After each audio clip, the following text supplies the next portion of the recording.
आज हम बात करेंगे बिहार डीएलएड संयुक्त प्रवेश परीक्षा 2025 की बेस्ट बुक के बारे में, जो आपके चक्षु प्रकाशन की आती है।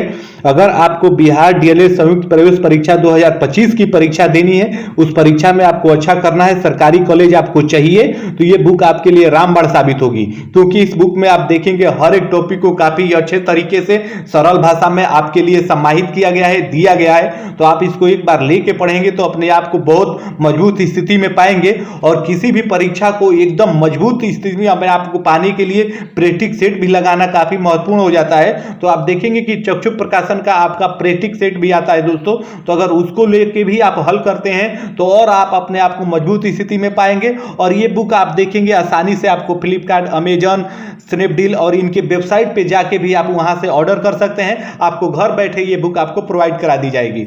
जय हिंद साथियों, कैसे आप सभी। उम्मीद करता हूं आप सभी अच्छे होंगे, मस्त होंगे। फाइनली आप देखेंगे पीजीटी का रिजल्ट कल यानी 26 दिसंबर के रात तक आपको देखने को मिलेगा। अगर रात तक 26 दिसंबर को नहीं आता है तो आप देखिएगा 27 के दिन में ही आपका रिजल्ट ये पब्लिश हो जाएगा 29 विषय का, क्योंकि इसका रिजल्ट सभी तैयार कर लिया गया है। ऐसे ही आप देखेंगे आप सबको खबर मिल चुकी है, रजनीश कुमार सर ने भी ये ट्वीट के माध्यम से आपको बताया है।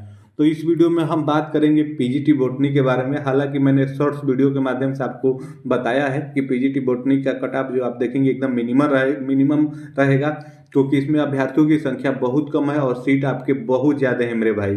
जी हाँ, इसीलिए आप देखेंगे पीजीटी बॉटनी वनस्पति विज्ञान का कट ऑफ एकदम आपका मिनिमम रहेगा। और उसमें भी आप देखेंगे जो नया रोस्टर आया तो उसमें 110 सीटें आपकी और बढ़ गई है, तो ये सीटें और आपकी बढ़ के अधिक हो गई है। आप देख लीजिए, मैंने आपको पहले ही बता दिया कि इसमें अभ्यर्थियों की संख्या कम है और सीट आपके बहुत ज़्यादा है मेरे भाई।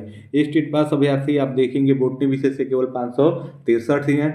563 कैसे हैं ये सारा कुछ मैं आपको बताऊंगा, देख लीजिए। हालांकि मैं पहले आपको बताया हुआ हूँ, एक बार फिर आपको मोटा मोटी समझा दे रहा हूँ, आप देख लीजिए।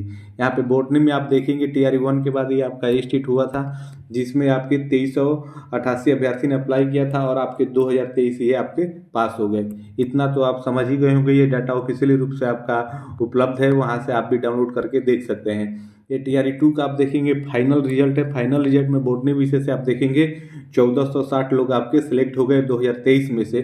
तो अभ्यर्थी आपके बचे ही कितने, वही आपके अभ्यर्थी आपके टीआरई 3 में केवल बचे हुए हैं। इतना तो आप समझ गए। टीआरई 2 का कट ऑफ देख लीजिए कि इसका कट ऑफ आपका कितना गया था। तो इसमें और रिजर्व मेल का आप देखेंगे केवल 53 गया था मेरे भाई। उसमें भी आप देखेंगे टीआरई 2 में भी आपका कम ही था। और रिजर्व फीमेल का आप देखेंगे 53 ही था। ईडब्ल्यूएस का पुरुष का 48 था, ईडब्ल्यूएस फीमेल का 39 था। एसी पुरुष का आप देखेंगे 39 था, एसी फीमेल का भी 39 ही था। उसके बाद आगे बढ़ेंगे तो एसटी से आप देख लीजिए, तो एसटी पुरुष का आप देखेंगे 45, एसटी फीमेल में अभ्यर्थी ही नहीं मिले थे, तो ये इन्हें आपका नॉट एप्लीकेंट हो गया था। उसके बाद ईबीसी में आप देखेंगे 41 गया था, ईबीसी फीमेल का आप देखेंगे 39 था, बीसी पुरुष का आप देखेंगे 40 था, बीसी फीमेल का 39 था। बीसीएल महिला के लिए एकदम नॉट एप्लीकेंट यानी अभ्यर्थी नहीं मिल पाए इस कोटे में। उसके बाद डिसेबल्ड वाली श्रेणी में आप देखेंगे तो फोर्थ वाले में देखेंगे 39 गया था, डीडी में आपका अभ्यर्थी ही नहीं मिले। और उसके बाद वही ओएच की बात की जाए तो ये आपका 39 गया था, एमडी में ये आपका 48 था, एक्स फ्रीडम फाइटर का ये आपका 40 था। तो ये टीआरई 2 का आपका कट ऑफ है, जहाँ पे आप देखेंगे वहाँ पे भी लड़ाई एकदम ना ही के बराबर थी, तब जाके आपका ये गया था। इसका कोई मतलब है नहीं, ये पुराना रोस्टर है, सीटें बढ़ गई है तो आगे मैं वो आपको बता दूंगा। यहाँ पे आप देख लीजिए, समझ लीजिए पीजीटी बॉटनी 11-12 के लिए। तो आप देखेंगे आवेदन 2388 लोग ने किया था पहले स्टेट में, और उसके बाद उसमें पास हुए आपके 2023, तो इसी से हमें मतलब है। उसके बाद आप देखेंगे टीआरई 2 की वैकेंसी आई, फाइनली रूप से आपके 1460 लोग सेलेक्ट हो गए, मैंने आपको ये बताया।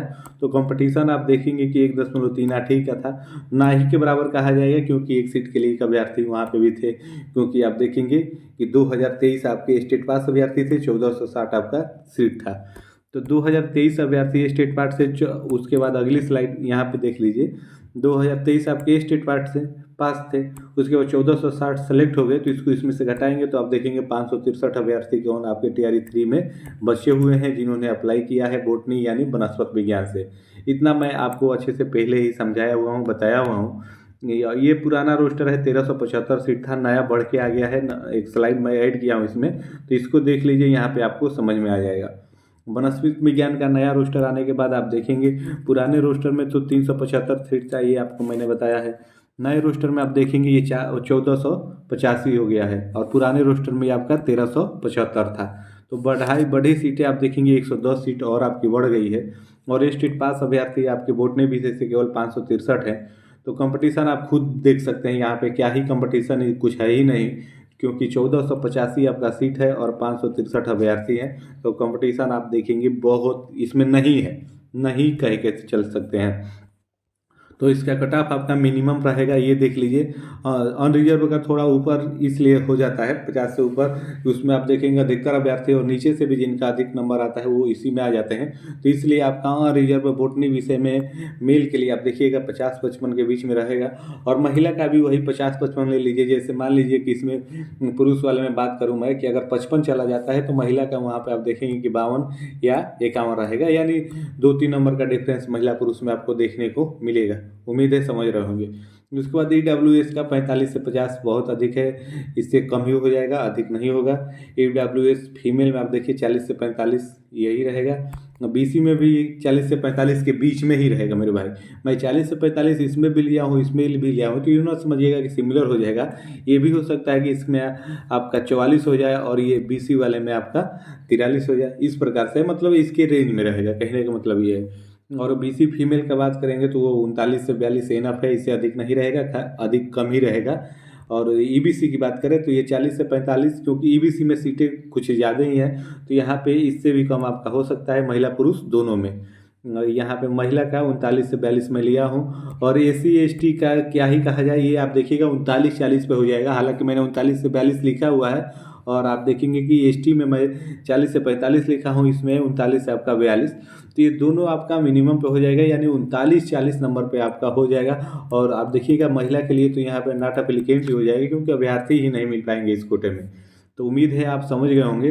SC ST में ये आपका 39-40 दो ही डिजिट में बता रहा हूँ, 39-40 पे आपका रिजल्ट हो जाना है। और EBC और BC EWS का जो बताया हूँ इसी के आसपास में रहेगा, इससे कम ही हो जाएगा। और किसी किसी कोटे में इसमें देखिएगा अभ्यर्थी भी नहीं मिलेंगे टोटल, तो नॉट एप्लीकेंट वहाँ पे भी हो जाएगा।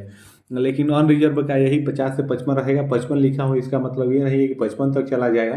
55 मैंने हायर बताया है, अगर जाता भी है सबसे अधिक तो 55 रहेगा, 55 से ऊपर नहीं रहेगा। वरना मुझे पूरी संभावना है कि आपका 52-53 इतना ही रहेगा, 52 हो या 53 हो या 54 हो, इतना ही रहेगा, 55 तक नहीं ही पहुँचेगा। तो उम्मीद है बोटनी वाले हमारे जो भी भाई बहन है अच्छे से समझ गए होंगे, देख लिए होंगे। एक भाई लगातार मैसेज कर रहे थे अलग अलग वीडियो पे, तो वो भी आप देख लीजिए, समझ लीजिए, यही आपकी स्थिति है बोटनी विषय के लिए।